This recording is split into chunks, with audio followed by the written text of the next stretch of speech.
minutos, 13h11, ao som de Tony da Viola. Estamos de volta com o programa Tá na Mesa aqui na Rádio Itapuí. Agora sim, Ângelo Manganelli pode abrir a gaita para o nosso Mateando com o Agricultor.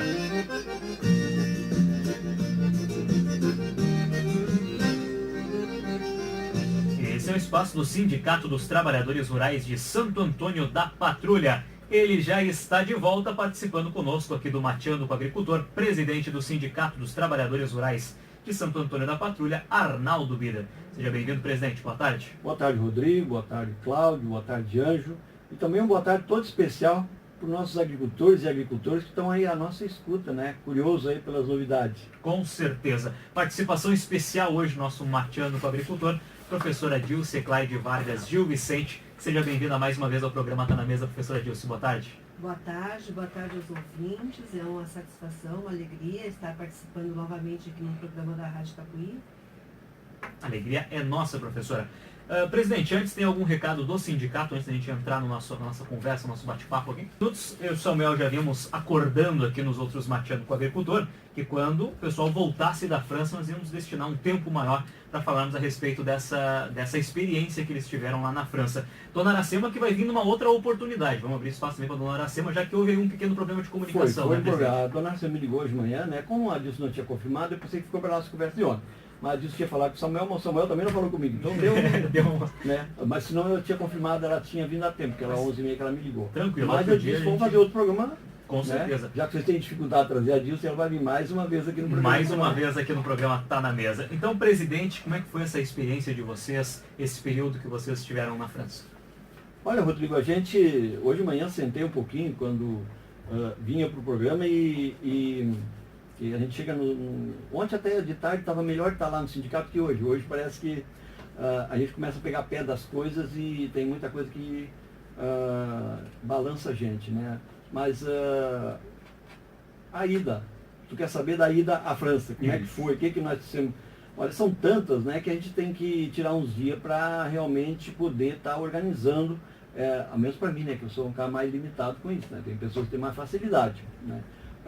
De apontar passo a passo o que a gente fez, quais foram os avanços, quais foram as novidades que a gente podia estar trazendo. Agora, o Samuel fez um comentário interessante quando nós estávamos conversando aqui um dia desse, acho que até foi fora do ar, não foi nem no ar, mas que ele estava comentando que a saída do presidente para a França seria a cereja em cima do bolo, depois de todo esse trabalho que ele tem junto no movimento sindical, de certa forma um prêmio para ele essa experiência na França. E justamente nesse sentido a pergunta, presidente, com tanta experiência que o senhor já tem no nosso movimento sindical aqui, a experiência em Santo Antônio, em outros municípios do estado, como é que foi a saída para a França, como é que o senhor encontrou os agricultores, que muitos o senhor já conhecia e já sabia através de relatos de outros, como é que era a experiência deles lá na França, mas como é que foi essa experiência, tendo em vista a tamanha bagagem que o senhor já tem aqui no Sul?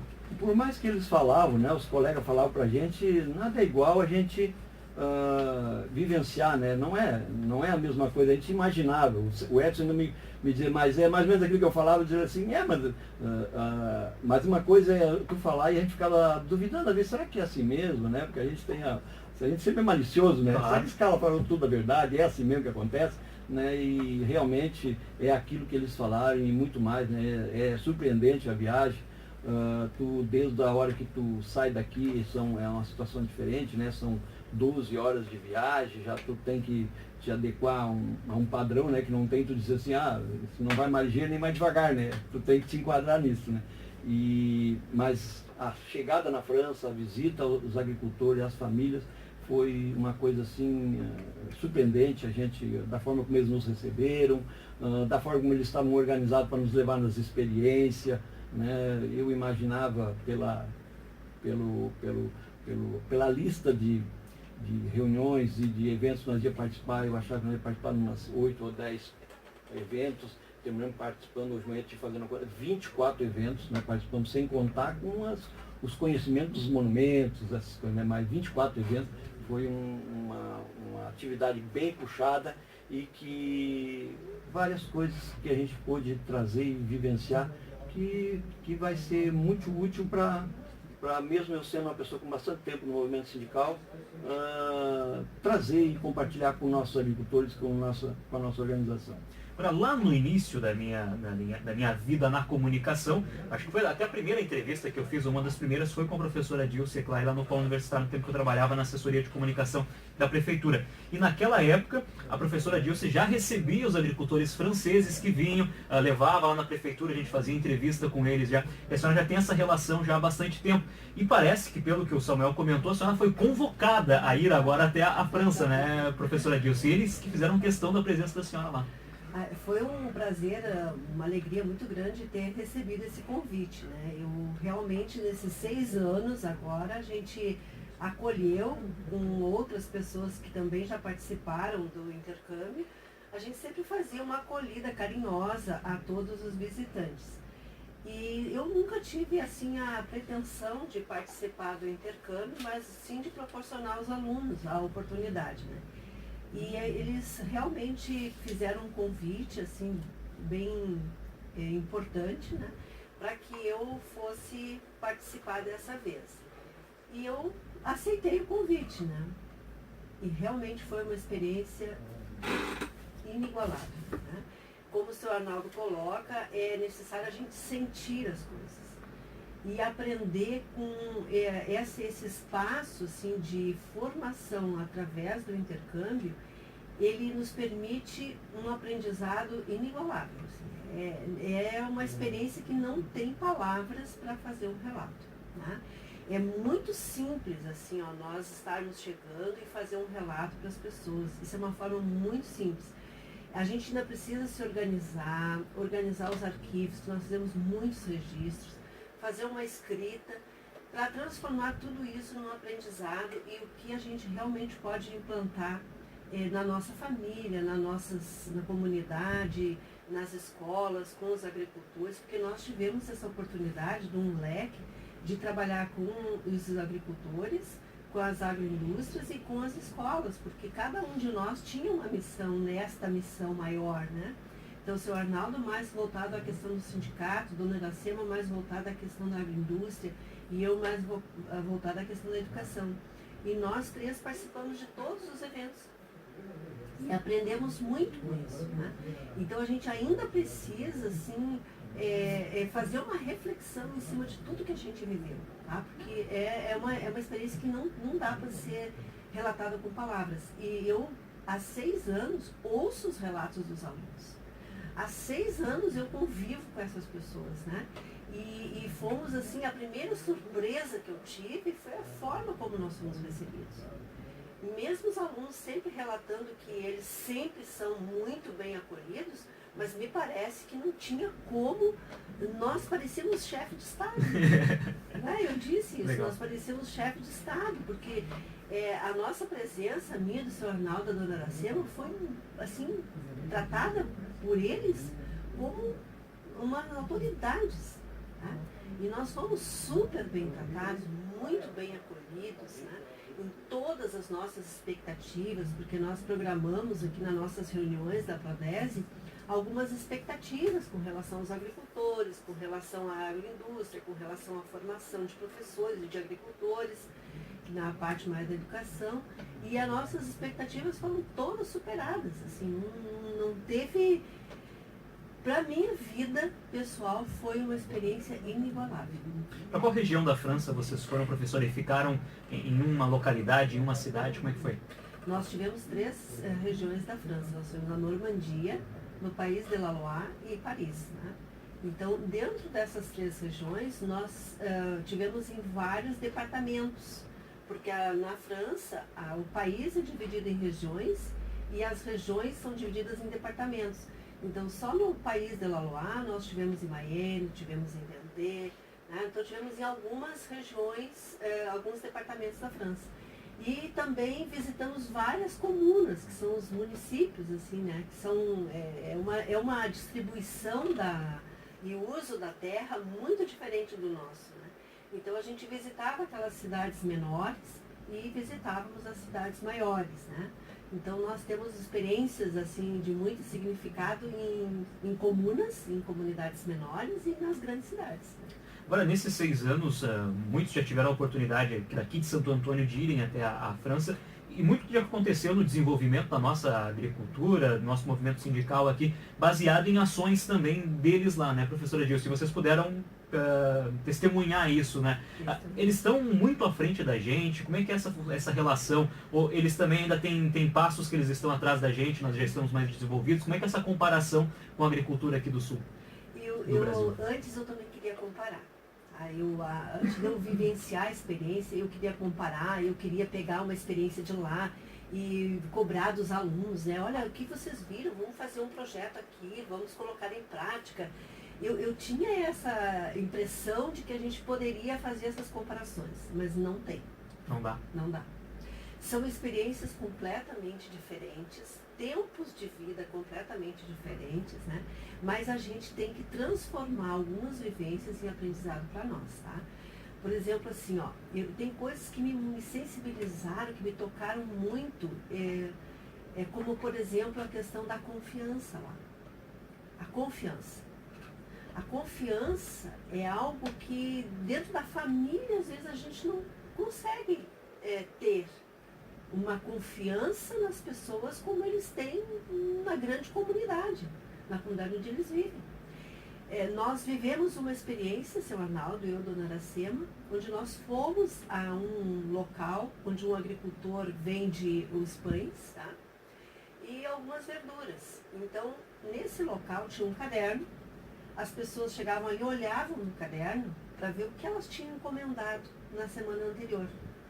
E elas iam na prateleira, se serviam, pegavam, faziam o cálculo, colocavam o dinheiro no local adequado para o dinheiro e iam no caderno de novo para encomendar o que eles queriam para a próxima semana.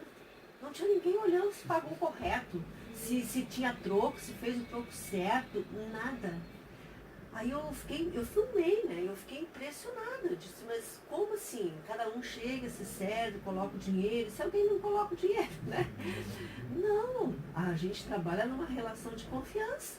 Todos vão fazer um pagamento sim, porque vieram pegar o pão, né? Algo impressionante, assim. Só aí a gente já vê realmente a diferença, né? Para eles é muito natural. E eu estava ali na desconfiança, entendeu? Uhum. Então eu já tive uma atitude muito equivocada, porque eles trabalham na relação da confiança. E eu acho que a gente tem que começar a exercitar essa questão da confiança mais aqui. A gente tem que testar em alguns lugares de trabalhar com confiança, tá? Eu gosto muito de trabalhar com a confiança no trabalho das pessoas. Eu gosto de trabalhar com princípios. Então eu tenho algumas coisas que eu não abro mão no trabalho e cada pessoa que trabalha comigo tem total liberdade. Dentro daqueles princípios, cada um tem total liberdade. Eu acho que aí já é um exercício da confiança, tá?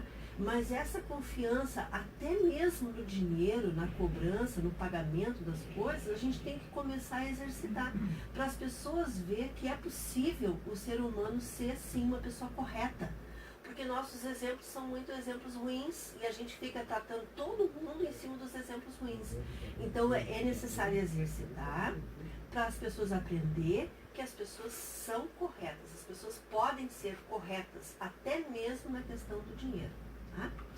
Na organização dos agricultores, Arnaldo, o que tu presenciou lá? Semelhanças, diferenças? A organização dos... Eles têm um sindicato também, como nós temos aqui? Os agricultores são atentos às questões que envolvem a agricultura? São unidos? Como é que é essa participação do agricultor, essa mobilização deles lá? Eles têm sindicato, só funciona um pouco diferente, né?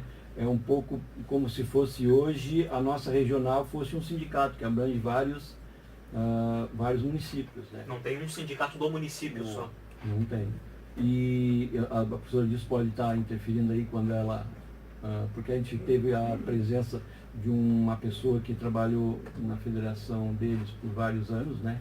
E então que esteve lá nos colocando como é que foi um pouco a história do movimento sindical. Uma das coisas que realmente a gente nota, a diferença na parte de organização deles, começa pela confiança, né? Porque o associativismo nós aqui é muito difícil de acontecer, né? E na França é comum isso, né? É prática deles, né? Associativismo. É muito grande o associativismo, muito surpreendeu a gente quando foi na prefeitura, quando o prefeito nos passou a lista de associações que eles têm, né? Então, porque eles confiam no outro. Aqui é o contrário, né? Se for fazer esse comparativo, né? Um desconfia do outro. Muito difícil de fazer uma associação. Né? As cooperativas também, aqui nós precisamos organizar uma cooperativa com 20 pessoas para formar uma cooperativa. Lá são 3 pessoas. Tu pode registrar uma cooperativa. Então, tem muitas diferenças. E a relação da confiança realmente é o fundamental para que uma associação funcione. Porque, dá um exemplo, eles têm grupos associativos de 4 pessoas, onde cada um trabalha com um tipo diferente de cultura. Cada um trabalha na sua propriedade, mas eles têm em comum a forma de como tocar a propriedade. Férias, um cuida da propriedade do outro quando tem férias. Quando vai produzir um feno, um tem uma máquina, o outro tem outro tipo de máquina, eles se juntam e conseguem se programar e fazer isso. Eles compram uma máquina para cada produtor, a máquina é no conjunto, né? Então, relacionar com o nosso aqui, nós temos uma caminhada muito grande para fazer, para conseguir chegar a esse ponto. Mas eu acredito que nem a professora Dilson colocou. Nós temos que começar um grupo, ao menos que seja 4, 5 pessoas, trabalhar dessa forma para que isso seja uma AgriSap, né, que vá estar espelhando outras feiras. Né? Então, essas são a forma como eu penso que a gente tem que trazer, aproveitar para trazer para dentro da nossa organização, da organização dos agricultores. Então, isso deixa a gente com bastante confiança para o trabalho que já se faz e que nos fortalece para cada vez mais poder estar desenvolvendo esses grupos, né? E mostrar para esses grupos que estão muito longe de um grupo bom para trabalhar, né? Tem muito individualismo ainda, nós ainda perdemos há pouco tempo uma política pública por falta de ter a confiança do grupo, que esse produto maquinário viria para o grupo, né? Cada um queria para si, não queria para o grupo. Então são coisas que a gente já discute, não conseguimos levar, mas que eles fazem isso com a maior naturalidade. Né? Pois é, são coisas pequenas e erros que a gente comete aqui que faz toda a diferença. Se tiver a oportunidade de mudar uma cerca e aumentar sua propriedade invadindo a propriedade do vizinho, às vezes acontece. Dentro da própria família mesmo, irmãos que têm propriedades, eles ficam competindo ou torcendo para que dê errado a produção do outro, enfim. São coisas que realmente a gente tem que parar e refletir, né, presidente, que nos atrasam muito, nos atrapalham muito, né? Atrapalho. Hoje o meio rural tem pouca gente, né? Se não trabalhar de forma coletiva, e é um trabalho caro investir na agricultura, né? Precisa de muito dinheiro. E se fizer isso no coletivo, ela fica viável para todas as propriedades. Se fizer individual, tu quebra com ela, né? Então, são coisas que parece ser muito claro, mas muito difícil de trabalhar. A gente viu, só para contribuir, a gente viu 2 exemplos assim, fantásticos de pessoas que bem sucedidas e que estavam trabalhando de forma solidária, juntas, né? Uma questão da gestão das máquinas agrícolas, né? Então, uma imensa quantidade de máquinas, de diversidade de máquinas para uso de um conjunto de agricultores. As pessoas iam lá, anotavam num bloco os horários, o quanto tempo precisou ficar com a máquina, tudo dentro da máquina. Dentro da máquina, não tem ninguém para ficar controlando. Eles vão lá, pegam a máquina, anota, reserva, usa, tudo que faz um controle entre eles, né? A outra questão que também contribui é 4 agricultores que são bem-sucedidos em áreas diferentes, assim, um produz hortaliças, outro com aves, outro assim, com porcos, né, com suínos. Eles se juntaram para fazer a comercialização dos produtos deles. Então, numa grande magazine, numa loja, numa feira, né? E o que me chamou muita atenção é que quando a gente faz uma coisa para comercializar aqui, a gente quer fazer das 8 da manhã até as 6, 7 horas da noite, né? E eles não. É 1, 2 horas, 3 vezes por semana. E as pessoas chegam no horário certinho, porque isso é outra coisa. O horário é correto. O horário é certo. Se marca 10, é 10. Se marca 9, é 9, né? Então, até é engraçado, mas o trem que nós pegamos era 8h41 de barra. 8h41 não existe, né? Sim, 8h41. É assim. A senhora estava vivendo um sonho lá, principalmente com essa questão de horário, né, professora? Eu até que só... Não, é que o pessoal me acha um pouco exigente, assim, Pois né? estava vivendo um sonho, né? Achei que eu sou muito suave. Eu sou muito leve. Ó, então já preparem-se que a professora Dilson já vem mais motivada ainda. Mais exigente. Agora, a realidade deles, por exemplo, uma comunidade, a zona rural, como é que é? A estrada é ruim, o acesso, a propriedade, como é que é? A casa do agricultor, como é que é? Ai, meu Deus. O acesso é complicado até a gente falar, né? O acesso vai até a porta da casa, até o estábulo deles, né? A maioria tem, né? Asfalto todo ele. Asfalto? Asfalto. E não remendo, é asfalto mesmo, coisa de primeira linha, né? O asfalto lá, nós para sair de uma cidade para outra, de 50, 60, ou até 80 quilômetros, era como nós ir ali no Arroio do Carvalho, né? Em cima de um tapete. Em cima de um tapete, né? Uma coisa fora de sério, é muito. O que a gente vê lá, que nós infelizmente hoje estamos vivendo exatamente o oposto que nós estamos perdendo, que são as políticas públicas, né? O governo investe muito, né, na agricultura familiar. Todo projeto que tem um projeto bem planejado, a gente nota que nós temos que mudar a postura também, é que a gente vai primeiro buscar o dinheiro para depois montar um projeto, né? Lá não, eles têm um projeto bom, ele é bom e faz trabalho social, eles buscam recurso, né? O governo também tem muito mais credibilidade para o governo, um grupo que está bem montado e está fazendo o serviço dele investir, né? Diferente que nós muitas vezes o governo que está em cima, vamos investir naquilo mesmo, pegamos dinheiro, né? Claro. Muito diferente a relação nossa com os investimentos, né? Claro que a gente caminha já com algumas coisas, nós, por exemplo, a gente tem a seriedade de realmente aprovar projetos que vão desempenhar aquilo, né? Mas não é isso na prática dos nossos agricultores a nível de região, né? Cada um quer tirar proveito próprio, né? E às vezes desvia, faz um projeto bom e desvia os recursos para um outro projeto. Isso lá a gente vê que não acontece e o governo incentiva forte isso, né? Tanto desde o jovem, né? Essa questão do asfalto aí, de ser um acesso asfáltico, isso é o município mesmo que proporciona isso ou é uma organização dos agricultores? É o departamento. É o departamento. Lembra? A França é dividida em regiões, cada região em departamentos. Pois é Então, um benefício público, então, não público. Precisou os agricultores se organizarem para reivindicar.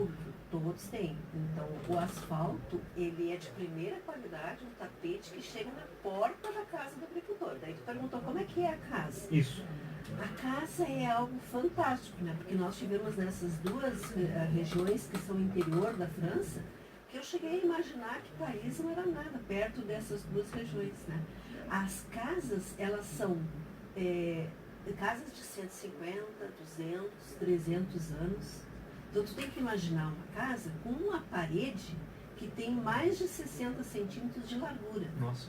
Que é feita de pedra-ferro. São fortalezas. Tá? E que a telha é telha de ardósia, de pedra. Tá? E os telhados todos iguais, as casas mais ou menos na mesma estrutura. E hoje, se alguém quer construir uma casa, tu não pode chegar lá e fazer a casa do teu jeito, do jeito que tu quer. Tu tem que seguir o estilo daquelas casas como elas eram há 200, 300 anos atrás.